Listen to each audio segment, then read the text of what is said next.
Hello everyone, আসসালামু আলাইকুম। আজ আমি আপনাদেরকে দেখাবো ঈদ স্পেশাল জর্দা সেমাই রেসিপি। জর্দা সেমাই মজাদার এই সেমাইটা রান্না করার জন্য আমার ফুল ভিডিওটা অবশ্যই দেখতে হবে।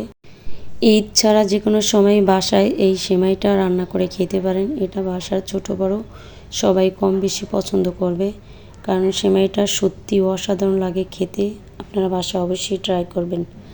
সেমাইটা রান্না করার জন্য প্রথমে ফ্রাই প্যান বসিয়ে আমি সামান্য তেল দিয়ে এরপরে বাদাম কিশমিশ 2-3 পদের বাদাম দিয়েছি, কিশমিশ দিয়েছি, আর গরম মশলা দিলাম সামান্য, দিয়ে ভালো করে নেড়ে চেড়ে এরপর একটা নারকেল কুড়িয়ে রেখেছিলাম, ওই নারকেলটা দিয়ে দিলাম।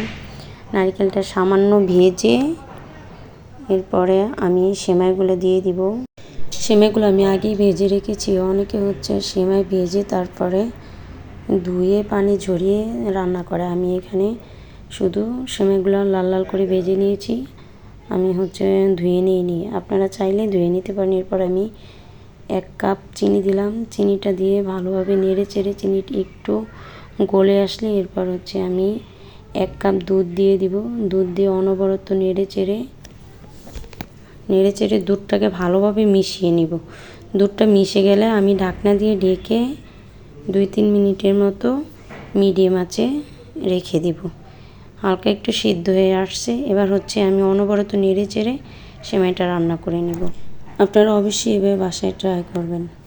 দেখেন সেমাইটা মোটামুটি হয়ে আসছে।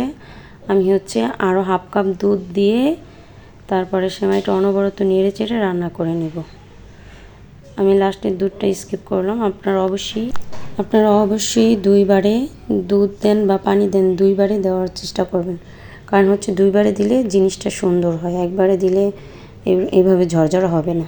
এর জন্য প্রথমে অল্প করে দিয়ে পানিটা শুকিয়ে আসলে এরপরে আবার একটু সামান্য পরিমাণ লাগলে দিবেন, দিয়ে তারপরে আপনারা অনবরত নেড়ে চেড়ে সেমাইটা রান্না করে ফেলবেন। দেখেন সেমাইটা কত ঝরঝরা হয়েছে।